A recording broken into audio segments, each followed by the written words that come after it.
اے اللہ ہم سے نافرمانی ہو گئی، اب ہماری گناہوں کو معاف کر دیجئے، ہمیں اس قابل بنا دیجئے، ہماری عمروں کو اتنی طویل کر دیجئے کہ آنے والے سال کے اندر اور آنے والے رمضان المبارک کے اندر ہم اس کی قدر کریں گے۔ اور اللہ کے نبی میرے محمد الرسول اللہ صلی اللہ علیہ وسلم فرماتے ہیں، جس انسان نے رمضان المبارک کا مہینہ پایا اور روزہ نہ رکھا اس کی دنیا بھی برباد ہوگی، اور مرنے کے بعد جو ہمارا عقیدہ ہے ایمان والوں کا، آخرت کی زندگی آنے والی ہے، اس آخرت کی زندگی کے اندر بھی اس کو ناکامی ہاتھ لگے گی۔ اس لیے روزہ جنہوں نے نہیں رکھا ہے اتنا معصوم ہو جاتا ہے، اللہ رب العزت کہتا ہے میں ان کے دونوں جہاں کو کامیاب بنا دوں گا، جنہوں نے رمضان المبارک کی قدر کی ہے، لیکن جنہوں نے رمضان المبارک کی ناقدری کی ہے اور اس کے روزہ۔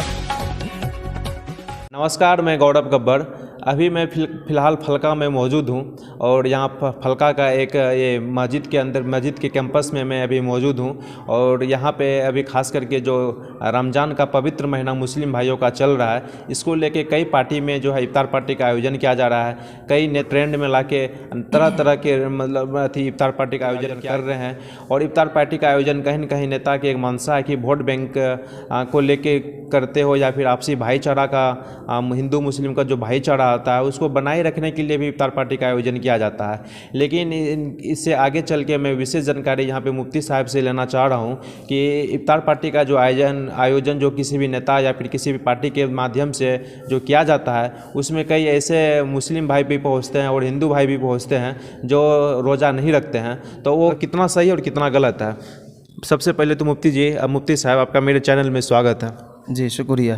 سب سے پہلا سوال یہ بتائیے کہ کسی بھی نیتا کے دوارا جو افطار پارٹی کا آیوجن کیا جا رہا ہے اس میں کئی سارے مسلم بھائی اور ہندو بھائی بھی پہنچتے ہیں اور آپسی بھائی چارہ کو بنائے رکھنے کے لیے، تو یہ تو یہاں تک تو صحیح ہے، لیکن ایسے جو روزہ کا آیوجن نہیں بھی رکھتے ہیں، جو اپنے مطلب روزہ میں نہیں رہتے ہیں، وہ بھی پہنچ جاتے ہیں، کتنا صحیح اور کتنا غلط ہے؟ دیکھیے ماشاءاللہ بہت لاجواب آپ نے سوال پوچھا ہے۔ عام طور پر یہ جو ہمارے ملک کے اندر، یہ ہمارے ملک کی خوبصورتی ہے، ہمارے ملک کے اندر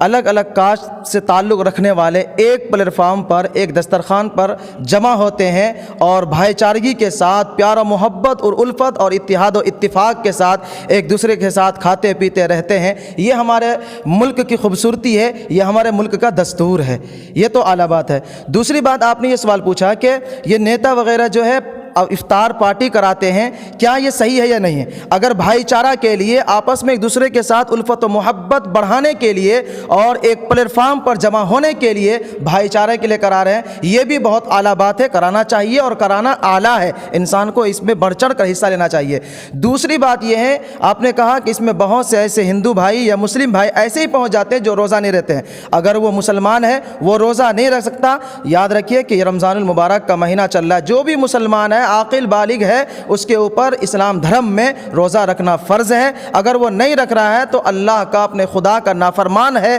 اپنا خدا اس کا جو ہے اس سے ناراض ہوگا۔ لیکن اگر بلانے والوں نے بے روزے داروں کو بھی بلایا ہے تو وہ شرکت کر سکتا ہے، اس میں کوئی حرج نہیں ہے۔ اگر بن بلائے گیا ہوا ہے پھر یہ صحیح نہیں ہے۔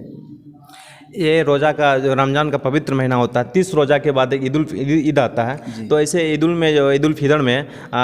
کئی طرح کے آیوجن کیا جاتے ہیں، چاہے عید ملن کے لے کے ہو، چاہے ہندو مسلم عید ملن کرتے ہیں نیتا کے مادھیم سے ہو یا پھر اپنے گھر پہ ہو، تو اس میں کیا سندیش آپ کی طرف سے رہے گا ہندو اور مسلم بھائیوں کے لیے؟ ہمارے لیے یہی سندیش رہے گا